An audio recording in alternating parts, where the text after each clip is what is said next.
Rəhman və Rəhim olan Allahın adıyla. Bəqərə surəsi 30-cu ayə. Əuzu billah, bismillah. Və bağlayıcı ya da vəd deyə bilərik. İz, o zaman ki, bir vaxt. Qalə, dedi, yaxud demişdi. Rabbuka, sənin Rəbbin. Qa burada səni bildirir. Lil mələikəti, yəni mələklər üçün, yaxud mələklərə. İnni, həqiqətən mən, burada yə məni bildirir. Cəilu, təyin edəcəm. Fil ərd, yer üzündə, yerdə.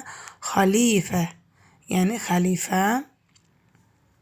Qalu, dedilər, mələklər, yaxud da demişdilər. Ətəcəlu, burada sual ədatıdır. Mimi, yəni təcəlu, təyin edəcəksən. Təyin edəcəksənmi? Fiyhə, yəni orada. Fidada şəksəhə, o deməkdir. O da qayıdır, yer üzündən söhbət gedir. Yəni yer üzündəmi təyin edəcəksən, yaxud yaradacaqsan. Mən o kəsi ki, ya bir kəsi, ya o kəsləri ki, yufsidu, fəsədə feilindəndir, yəni fəsad törətmək. Yufsidu, fəsad törədən kəs. Fiyhə, yenə qayıdır yer üzünə. Orada, təkrar eləyir. Yəni orada o kəsi ki, fəsad törədir. Orada və yəsfiku. Yəsfiku, yəni tökür. Səfəkə tökmək deməkdir. Yəsfiku, yəni tökəcək. Əddimə, yəni qan. Dəmun, qan deməkdir. Yəni orada fəsad tökəcək, törədəcək və qan tökəcək bir kəslərmi, bir kəsmi təyin edəcəksən. Və nəhnu, və burada halbuki deməkdir. Nəhnu, biz, nusəbbihu. Baxın, sözün kökündə səbəhə var. Subhanallah bizcə deyirik, yəni pak edirik, şəninə tərif deyirik də demək olar. Burada nusəbbihu, nu burada daxilində nəhnu. Necə ki, biz sözün sonunda təsbih edirik. Sonunda x sözü var, yəni bizi bildirir. Burada da elə nəhnu sözü var, yəni biz sözü var. Yəni ki, nəhnu, biz, nusəbbihu, təsbih edirik, belə deyə təsbih deyirik, ya da paklayırıq, yaxud da pak bilirik, daha doğrusu əstəğfurullah, şəninə təriflər deyirik. Bihəmdikə, yəni bi ilə, həmd ilə, kə səni, yaxud da şükür ilə, həmd ilə. Və nuqaddisu, yəni müqəddəs tuturuq. Qudüs də oradan gəlib, Qudüsə, yəni pak, burada da pak kimi gedir, müqəddəs kimi gedir. Ləkə, sənin üçün, yaxud da sənin. Qalə, dedi, inni, həqiqətən mən, baxın burada da yə var, məni bildirir. Ə'ələmu, yəni bir var, ilm sözündəndir, alimə, yəni bilmək. Ə'ələmu, yəni necə ki biz deyirik, kəbirun, yəni böyük, əkbəru, daha böyük. Ki deyirik, Allah daha böyükdür. Burada da ə'ələmu, yəni daha yaxşı bilirəm. Həqiqətən mən daha yaxşı bilirəm. Mə, o şeyi ki, yaxud o şeyləri ki, lə inkarı bildirir. Tə'ələmunə, lə tə'ələmunə, yəni sizin bilmədiklərinizi. Yəni sizin bilmədiyiniz bir şeyləri mən daha yaxşı bilirəm. Ümumi tərcümə isə belədir ki, bir zaman sənin Rəbbin mələklərə demişdi, yaxud dedi. Həqiqətən mən yer üzündə bir xəlifə təyin edəcəm. Mələklər dedilər. Orada fəsad törədəcək və qan tökəcək bir kəsmi təyin edəcəksən, yaxud yaradacaqsan. Halbuki biz sənə həmd ilə şəninə təriflər deyirik və səni müqəddəs tuturuq, müqəddəs bilirik. Qalə, dedi, Allah onlara dedi, mən sizin bilmədiyiniz şeyləri daha yaxşı bilirəm. İndi keçid alırıq təfsirinə. Daha geniş olmasa da nədən söhbət getdiyini, yəni bilsəniz də biraz informasiya verək. Rəbbim mələklərə deyəndə ki, mən yer üzündə bir xəlifə yaradacağam. Mələklər dedilər. Yoxsa yer üzündə fəsad törədib qan tökəcək bir kəs mi yaratmaq istəyirsən? Halbuki biz sənə həmd və sitayişlə tərif deyir, səni müqəddəs tuturuq. Allah buyurdu ki, həqiqətən mən sizin bilmədiyinizi daha yaxşı bilirəm. Nöqtələr. Birinci budur ki, əvvəlki ayədə oxuduq ki, Allah yeryüzünün bütün neymətlərini insan üçün yaratmışdır. Bu və sonraki ayələrdə insanın yeryüzündəki xəlifəliyindən danışılır və bəşəriyyətin fəsadı ilə bağlı mələklərin nigarançılığını bildirir. Sonra Allahın izahatı və mələklərin ilk insan qarşısındakı səcdəsindən danışılır. İkinci, mələklər ya ilahi xəbərlər vasitəsilə, ya Adəmdən əvvəlki insanları gördüklərindən, ya maddi insanın təbii zəhmətlərini öncədən bildiklərindən, onun qan töküb fəsad törədəcəyindən danışırdılar. Üçüncü, bütün insanlarda xəlifə olmaq istedadı olsa da, hamı xəlifə ola bilmir. Çünki onlardan bəziləri öz rəftarı ilə heyvandan da alçaq bir məqama süqut edir. Necə ki, Quranda buyrulur. Onlar heyvan kimidirlər, bəlkə daha çox zəlalətlədirlər. Əraf surəsi 179. Dördüncüsü, bu xəlifənin qərargahı yer üzüdür. Onun ləyaqəti isə çox-çox yüksəyə çatır. Nəcm surəsi 9-cu ayə. 5. Başqalarına sual vermək icazəsi verin. Allah öz mələklərinə belə bir izin verdi. Mələklər onun icazəsi olmadan danışmırlar. Mələklər bilirdilər ki, hər bir yaranışda ali bir hədəf var.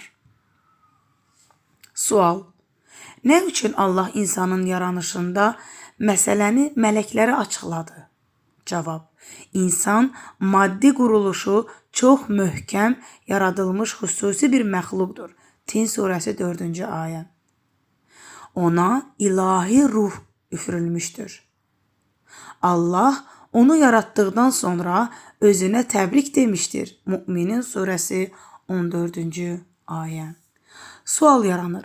Daim hazır görən və qəyyum Allahın canişin və xəlifəyə nə ehtiyacı vardı? Cavab: əvvəla insanın canişinliyi kiminsə ehtiyacını ödəmək üçün deyil. İnsanın canişinlik məqamı onun kəramət və fəzilət rütbəsidir. İkincisi isə yaranış nizamı vasitələrə, səbəblərə əsaslanır. Allah bütün işləri müstəqil şəkildə yerinə yetirməyə qadir olsa da, işlərin icrası üçün vasitələr qərar vermişdir. Bu vasitələrdən bəzilərini qeyd edək. Əsl idarə edən Allah özü olsa da, varlıq aləminə mələkləri idarə edən qərar vermişdir. Yunus surəsi 3-cü ayə, Nəziyyat surəsi 5-ci ayə. Şəfa Allahın əlində olsa da, Allah, məsələn, balda şəfa qərar vermişdir. Şüəra surəsi 80-ci ayə, Nəhl 69-cu. Qeyb elmi Allaha məxsus olsa da, Allah bu elmdən bir hissəsini salih bəndələri üçün açıqlamışdır. Yunus 20, Cin surəsi 27. Demək, insan Allahın canişini ola bilər və bu canişinə itaət Allaha itaət sayılar. Nisa surəsi 18-ci ayə. Bu canişinə beyət Allaha beyət kimi sayılar. Fəth surəsi 10-cu ayə. Eləcə də Allahın canişinə məhəbbət Allaha məhəbbət kimi qəbul edilər. Cəmi-i Kəbirə ziyarəti. Mövcudlar haqqında mühakimə üçün bütün xeyirli və zərərli mövcudları yanaşı qoymaq lazımdır. Bu mühakimədə tələsmək olmaz.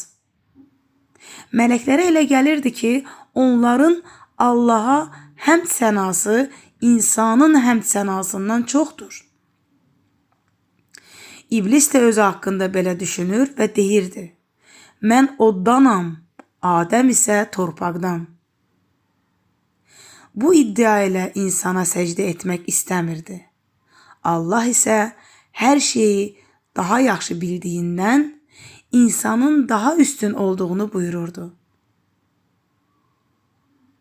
İnni a'lamu ma la ta'lamun. Bildirişlər. 1. Allah ən öncə yaşayış vasitələrini hazırlayıb, sonra insanı xəlq etdi. Nəhcül Bəlağənin 91-ci xutbəsində Həzrət Əli əleyhissalam da bu məsələyə toxunmuşdur. 2. Mələklər insandan əvvəl xəlq olunmuşdular. Ona görə də Allah insanın yaradılışını onlara xəbər verir. 3. İlahi xəlifənin, canişinin və hakimin seçimi Allahın əlindədir. İnni cailun fil ardı xəlifətən. Və 4. İnsan Allahın yer üzündə daimi canişinidir. Cailun ismi fail olan cail sözü davam rəmzidir. 5. İnsan məxluqların əşrəfidir və Allah xəlifəliyi məqamına layiq ola bilər. Əlbəttə ki, zalimlər bu məqamdan məhrumdurlar. Demək nədir? İnsan məxluqların əşrəfidir və Allah xəlifəliyi məqamına layiq ola bilər. Yəni bizim öz əlimizdədir. 6. Mələklər elə bilirdilər ki, insan daim fəsad törədib qan tökəcək. Yufsidu fil ərdi və yəsfiku. 7. İlahi xəlifə və hakim ədalətli olmalıdır. Allah canişini günahkar ola bilməz. Xəlifə yer üzündə fəsad törədən olmamalıdır. 8. İnsanın öz ləyaqətini qorumasının səbəbi həsəd deyilsə, belə qorunmanın eybi yoxdur. Və nəhnu nusəbbihu bihəmdikə və nuqaddisu ləkə. 9. Aram bir fəzada ibadət və təsbih ləyaqət üçün lazım olan yeganə meyyar deyil. Nəhnu nusəbbihu ayədə deyildiyi kimi. 10. Bir qrup adamın çaşqınlığı və fəsadına görə başqalarının təkamülünün qarşısını almaq olmaz. Allah bilirdi ki, insanlardan bir qrupu fəsad törədəcək, amma o, yaranma nemətindən başqalarını məhrum etmədi. 11. Şübhəni aradan qaldırmaq üçün sual vermək itayətsizlik deyil. Ətəcəlu fiyhə kimi. 12. Allah insanın fəsad törədib qan tökəcəyini rədd etmədi. Amma mühüm bir məsləhət və insanın ləyaqətini bəyan etdi. İnni a'lamu ma la ta'lamun. Ayədə buyurduğu kimi. 13. Sözlərinizin hamı tərəfindən qeyd, şərtsiz qəbul olunacağını gözləməyin. Çünki mələklər də Allahdan sual etdilər. Qalu ətəcəlu fiyhə. 14. Mələklərin elm və məlumatı məhduddur. Mə la ta'lamun. Burada 5. qeydimizdə vurğulamamışdıq. İnsan demişdik məxluqların əşrəfidir və Allah xəlifəliyi məqamına layiq ola bilər demişdik. Burada Bəqərə surəsinin 124-cü ayəsinə buna aid edirik. Vəssalamu aleykum və rahmetullahi və bərəkatuhu.